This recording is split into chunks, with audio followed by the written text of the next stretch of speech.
astounding show you put on, sir, as your state of the city.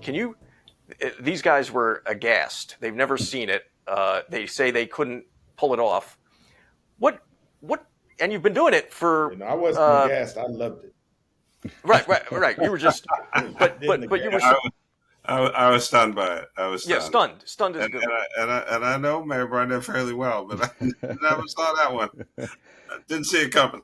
Mayor, walk us through it. Tell us about your thinking, why you do it that way, your decision making around it, and why it works. Yeah. Well, I don't know what clip you showed, and Mayor Nutter, you're a performer as well, so I'm not going to pretend that you haven't taken a few stages in your life. I would say this, and I'm not sure. We showed the greatest show. Okay, all right, the greatest show opening. Yeah. So listen, I shared earlier that I love what I do, and part of that passion, I think, comes out in the way I've chosen to do State of the City addresses, and they've grown over the years. They weren't always like that, and they started as kind of boring speeches in City Hall about road projects we had completed, and various budget information, and I gave passion speeches to glassy-eyed people that were there because they had to be. And I thought there has to be a better way to do this. And, I'm fortunate to be from a city that has done pretty well and has a lot of great successful stories to tell. And I started integrating different community groups in. It's as simple as having and these two mayors know this, you want to grow attendance to an event, you have like a kindergarten group come and sing the national anthem, and all the parents come, and all of a sudden you have a full house. And so we started bringing people in to do the national anthem and sing and do different performing arts. And then it just started to grow. And then we started to theme them, and, always around telling the city's story. We never wanted to be so superficial that we were just doing a show to do a show. But the greatest show, for example, was talking about how I think our team does local government better than anyone else. And the point of the greatest show was to talk about how we executed that. And we got local choirs involved and the kids' dance teams involved. And now we have to go to the biggest arena in town, or the biggest theater in town to put on these shows. And we don't sell tickets, but they sell out.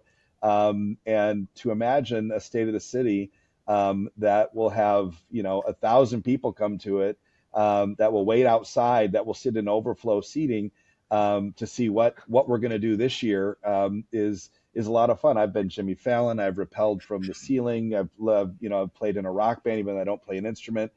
This last year we did a whole Disney theme. We love telling our city story in a memorable, exciting way. And it's amazing how people come, they connect to it. They tell other people, like, you've got to go see Mayor Barnett's State of the City. And I doubt that kind of energy exists in too many other places. And so, we've got something kind of fun here, and we meet in advance, months in advance, to try to figure out the theme and how we're going to tie it into our city's success and city story. And we've had a lot of fun with them. My biggest challenge is trying to beat the expectations that people have raised for these year after year. It's kind of a fun thing, but it also, is a bit of a challenge. But people love them here, and they ask me months in advance, I can't wait to see what you're going to do this year. And I don't think that exists. At the core of that is people connecting with their community, which is great. And that's what this is all about, right? Having people leave with a sense of pride about where they live and what's happening in their community, different success stories of individuals or groups or, community organizations. We get to share their stories and hopefully partner with them on their journeys. And that's the real purpose that undergirds why you put so much time and energy into a production like we've done for States of the Cities. And Mayor, didn't you, correct me if I'm wrong, I remember that you, it must have been spliced together, but you did carpool karaoke with Madonna. Yeah, she's from Rochester Hills, and she went on the Howard Stern show a few years back and said some things that were not as complimentary as I would have liked them to be as the hometown mayor.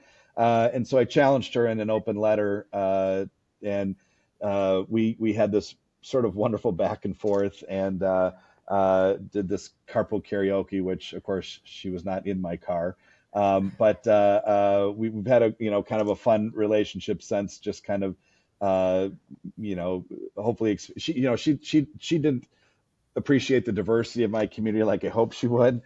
So we went back and had a chance again to tell the city story, to talk about some of the things that are happening here, and it went viral. And I probably did as much media in that week as I've done in my entire career. Once you poke Madonna, you poke a pretty big global bear, and it ended up being, I think, 5 continents and 300 broadcasts and all sorts of crazy, 500,000 hits over 24 hours. It was pretty substantial.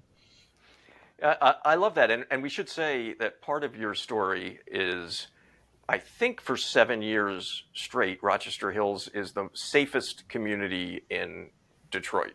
So for all the fun, you're actually getting substantive stuff done, which when you watch these states of the city, they are celebrations. They are local patriotic celebrations, which I take it as part of your goal with them. It is, but I would also share, and I heard you chatting a little bit about a good friend of all of ours, Mayor Holt, and the challenges of the 30th anniversary of the 30th commemoration of the bombing there. Last year, my last day of the city, while we were Michigan's safest city, we had a mass shooting in my city last year, and fortunately, no one was lost. But we had a shooter open up on a splash pad, a kid's splash pad, and shot 9 people, ages 4 to 77. And so that was a very significant issue in our community, and still is. And so we had to find the right way to celebrate our successes. We're Michigan's safest city for 7 years in a row, but we had a mass shooting. So how do you deal with that? How do you message that appropriately to to deal with the mental health aspect of it, to deal with the folks that are still proud of their community, the response. I said in the hours that after that happened that that incident wouldn't define us, but our community's response to it would. And I think that's really what's happened. So I think as a mayor, and these other really excellent mayors, here recognize that a city is a lot of different things, even on the same day. So while you celebrate something in one part of town, you're standing alongside someone going through something challenging in another side of town. And that's really, the challenge of being, I think, a good and hopefully successful mayor is trying to be all of the voices and all the things that a city needs at all the times the city needs it. What do you think is the most important part of your job, Mayor Barnett? I think the most You were important. talking to somebody that wants to be in politics, who wants to be a mayor one day. Tell me when you wake up during the day, what's the most important part of being a mayor for you? Yeah. I mean, I think the most, if you're looking on paper, the thing that we spend the most time and treasure on is public safety. Is making sure our people are safe, and that the community is functioning in a way that people want to live, work, and raise their family here.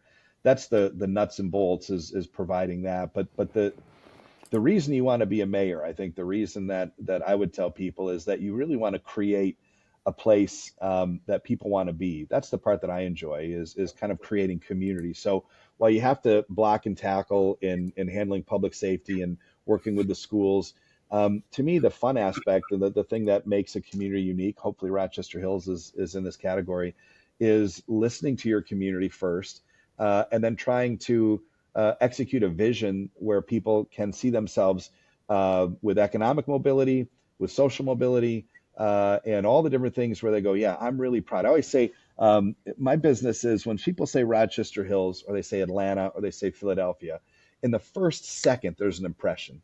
And it could be a cheesesteak, it could be the Eagles, it could be Atlanta's music team, whatever it might be. It might be a negative thing. It might be Atlanta's traffic or Rochester Hills' traffic or something. But that first couple seconds of a person's initial perception of your community is what I'm trying to create, what I'm hoping to have influence on.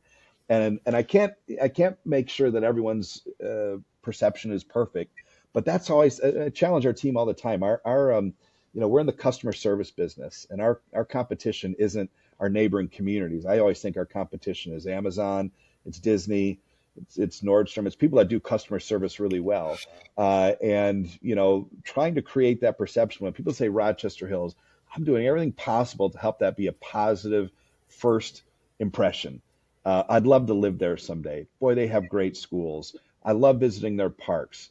Um, their mayor's a crazy person, or their traffic is too bad, or it's too expensive to live there. There's all sorts of initial impressions. I'm trying to impact that in some little way with my actions and directing my cabinet and my team here to do the same thing.